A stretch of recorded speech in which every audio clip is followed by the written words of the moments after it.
when I first reached out to a lot of really large retailers, because why not go straight to the biggest ones? And, to ask them about becoming partners. And of course, every single one said, no, we don't operate that way. So I had to overcome not just those first no's, but also had to overcome, and educate them on, okay, why does this matter? What's the problem that I'm solving? Why should they care?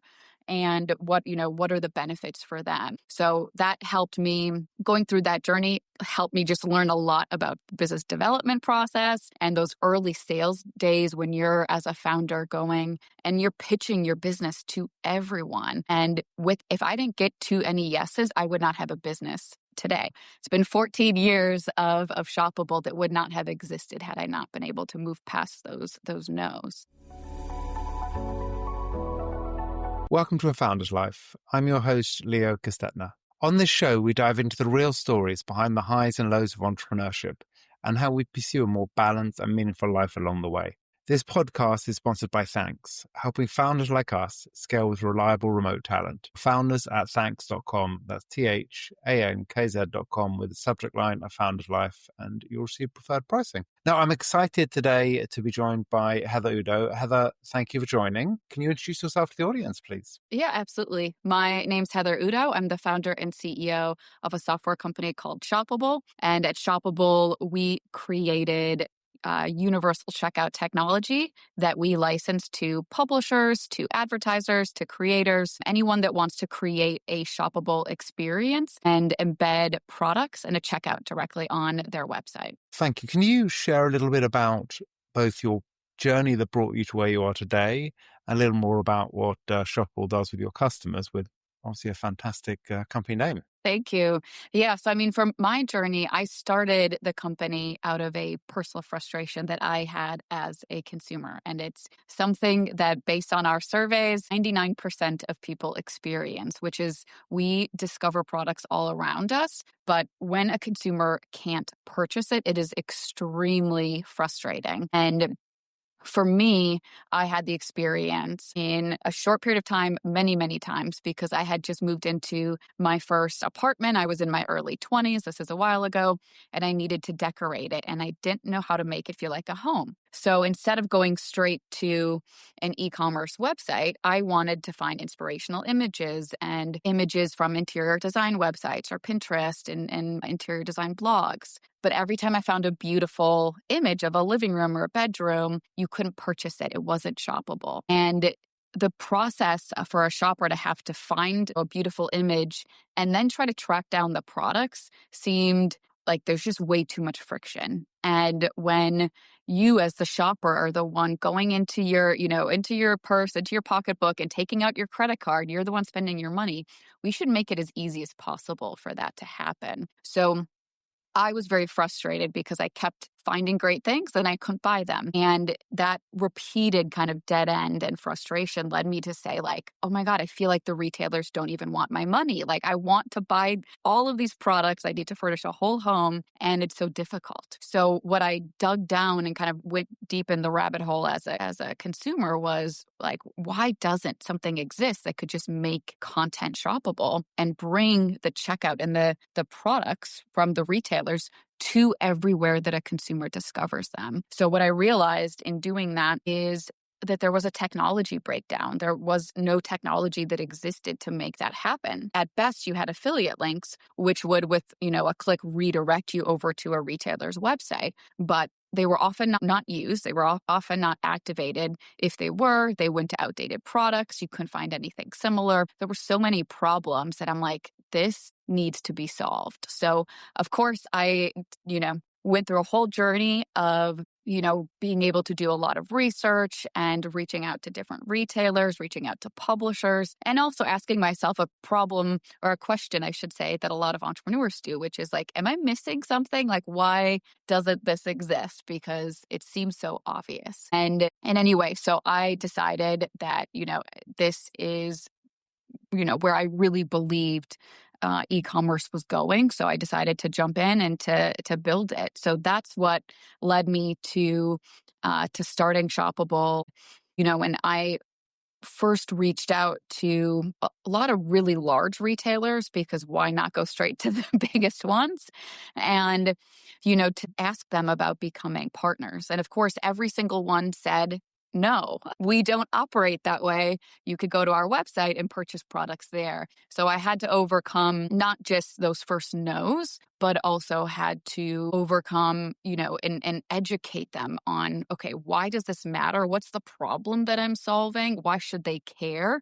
And what are the benefits for them? So that helped me going through that journey, helped me just learn a lot about the business development process and those early sales days when you're as a founder going and you're pitching your business to everyone. And if I didn't get to any yeses, I would not have a business today. And this I created 14 years ago. So it's been 14 years of Shoppable that would not have existed had I not been able to move past those no's. But to answer, I guess, the second part of your question, primarily, so we sell and license our technology to a lot of different types of companies today. We primarily sell to a lot of the Fortune 500 brands and advertisers. So a lot within like the beauty space, within personal care, some within like consumer health care, pet care, some fashion, but a lot of companies are using it.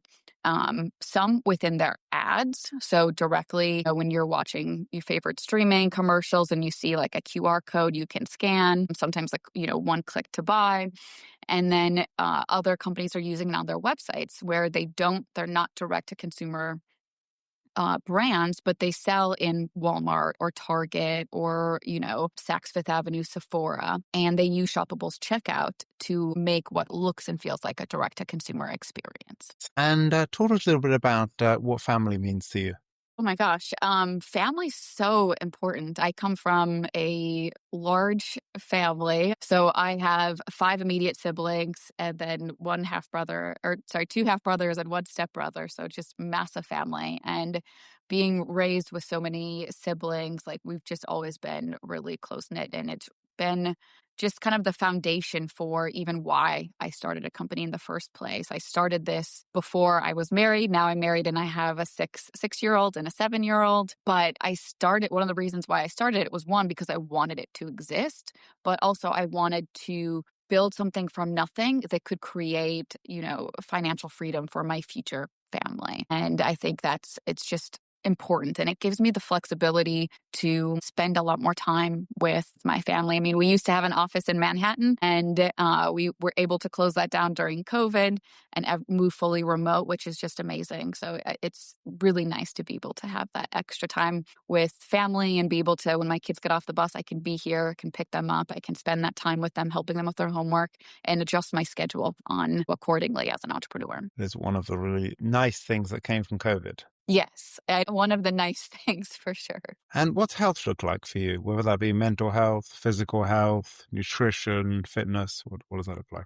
Yeah, for me, we've built a home gym out at our home. And I think it's important, especially both for physical health, but for mental health too, as an entrepreneur, to make sure that you're taking care of yourself, that you're getting in the gym, you're doing cardio, strength training, and taking care of yourself because it's good for not just your overall well-being. It helps in like how you present yourself. It also helps in your confidence, and then it helps in dealing with the stresses of being an entrepreneur, the roller coasters of the up and down. So I would say for me, it's time in the gym, strength training, Pilates, still love my Peloton. Another thing from COVID, but I still love that as well. And what do you like to do for fun?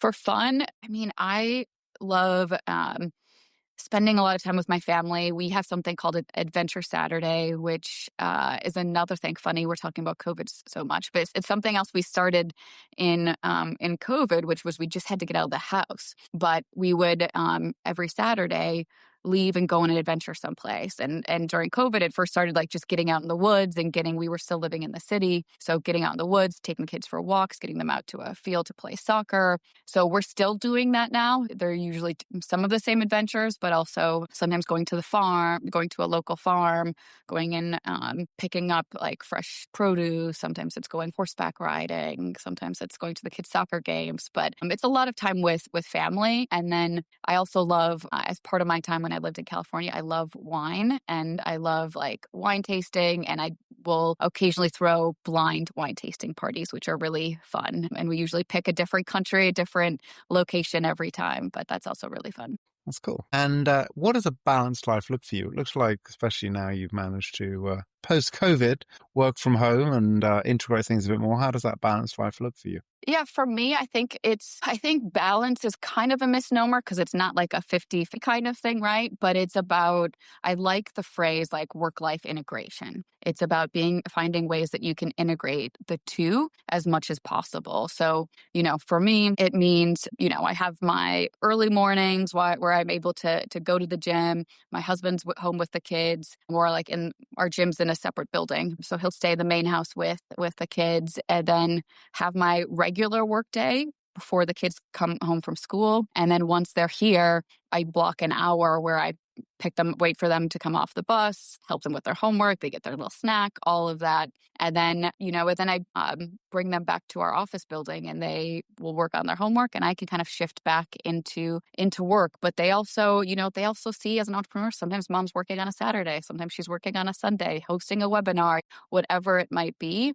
And I think it's good for them to see mom and dad working and to understand it, because I think that there's a lot that they can learn just by being around you too. So kind of seeing both parts of you is important. I think you're right, especially when you have what I describe as a balanced life, which I think you have, which is that sort of overall balance. It's not a straight 50-50 Yeah. or 25-25-25, but it's an overall balance. But if all they're doing is seeing you working, and that probably isn't as healthy, but if the fact is they're seeing you working, but also spending time with them, being healthy, whatever it is, then I think, it's really healthy for them to see that and to understand that. And I think it helps them become an entrepreneur at some point. For sure. My oldest, my son, if you ask him right now what he wants to be when he's older, he wants to be the greatest inventor that ever lived. So Nice. he's got the entrepreneur bug as well. And what's been a pivotal moment in your life? One I would say is moving to New York. So I had started my business in San Francisco. I'd gone to college out there, worked in the tech scene, and being able to, I had the opportunity to come to New York on a business trip to meet with a lot of the potential early partners I mentioned before. But being able to move to New York absolutely changed my life, I would say, because it put me in the city where